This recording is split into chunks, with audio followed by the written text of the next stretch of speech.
जय हिंद दोस्तों, ज्ञान संहिता में आपका स्वागत है। आपने कई बार अपनी जिंदगी में यह देखा और सुना होगा कि कुछ लोग चीजों को बिना छुए अपने दिमाग की ताकत से हिला देते हैं, जिसे टेलीकिनेसिस कहते हैं।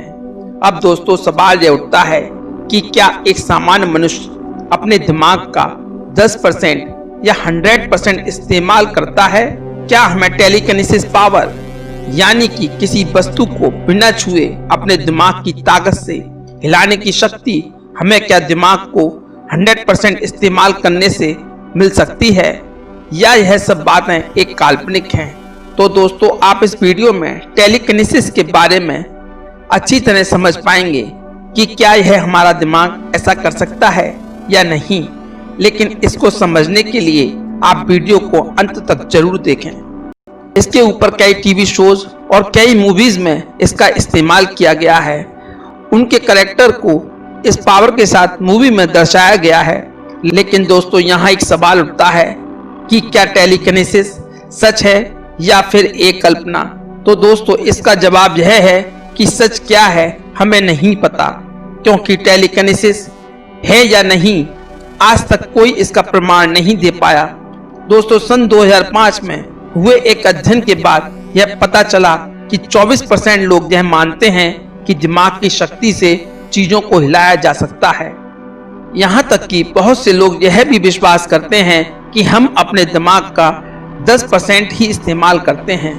अगर हम अपने दिमाग का 100% इस्तेमाल करें तो हमारे अंदर टेलीकिनेसिस जैसी पावर आ सकती है। लेकिन दोस्तों वैज्ञानिकों ने इस बात को साबित किया कि हम अपने दिमाग का 100% इस्तेमाल करते हैं। लेकिन सदियों से लोग यह दावा करते आए हैं कि वो अपने दिमाग की शक्ति से चीजों को हिला सकते हैं, या फिर उनके पास किसी तरह की दिमागी शक्ति है। तो दोस्तों इस विचारधारा की शुरुआत 18वीं सदी के अंत से शुरू हुई थी, सन 1874 से सन 1826 के बीच। लेकिन उस समय के प्रसिद्ध जादूगर हैरी हुडनी ने ऐसे कई मामलों की जांच की और टेलीकिनेसिस से जुड़े कई धोखाधड़ी के मामले दुनिया के सामने लाए। उन्होंने इसके ऊपर एक बुक भी लिखी मिरेकल मॉन्गर्स नाम से। तो ऐसी ही एक घटना 1974 में हुई, जहां कुछ बच्चों ने दावा किया कि वो अपने दिमाग की शक्ति से चम्मच को टेढ़ा करने में कामयाब रहे हैं। इंग्लैंड की पाथ यूनिवर्सिटी के प्रयोगों में यह पाया गया कि वह चम्मचों को अपने हाथों के द्वारा टेढ़ा कर रहे थे, जिसे वहां छुपे हिडन कैमरों ने पकड़ लिया था। तो आइए दोस्तों हम टेलीकिनेसिस को वैज्ञानिक नजरिए से देखते हैं और समझने की कोशिश करते हैं कि यह संभव है या नहीं। तो दोस्तों याद रखिए, हम यहाँ अपने दिमाग की शक्ति से किसी वस्तु को हिलाने की बात कर रहे हैं, वो भी बिना छुए। इसका मतलब है कि टेलीकिनेसिस अगर संभव होगा तो कोई ना कोई फोर्स उस पर जरूर काम कर रहा होगा। वर्तमान समय के अनुसार हमारे ब्रह्मांड में सिर्फ 4 ही ऐसे फंडामेंटल फोर्सेस हैं जो मैटर से इंटरेक्ट कर सकते हैं, स्ट्रॉन्ग न्यूक्लियर फोर्स और वीक न्यूक्लियर फोर्स। यह 2 ऐसे बल हैं जो विज्ञान की दृष्टि से जो कि बहुत ही कम दूरी यानी कि एटॉमिक लेवल पर काम करते हैं। मतलब इन 2 बलों के द्वारा यह संभव नहीं है।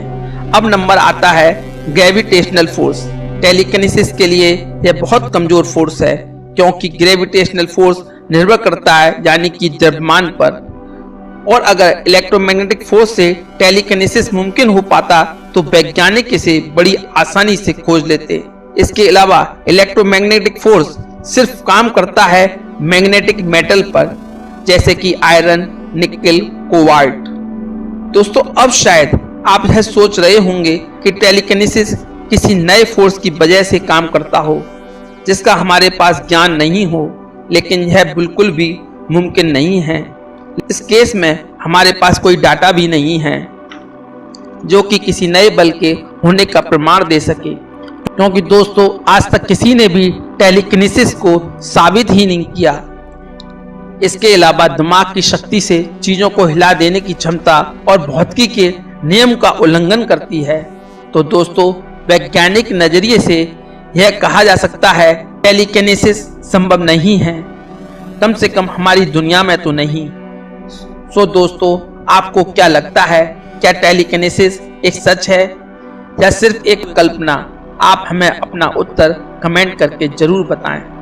यह वीडियो आपको पसंद आया हो तो लाइक और शेयर कीजिए। ज्ञान संहिता चैनल को देखते रहने के लिए सब्सक्राइब और नोटिफिकेशन बेल पर क्लिक जरूर कीजिए। अब आपसे मुलाकात होगी नेक्स्ट वीडियो में। नमस्कार।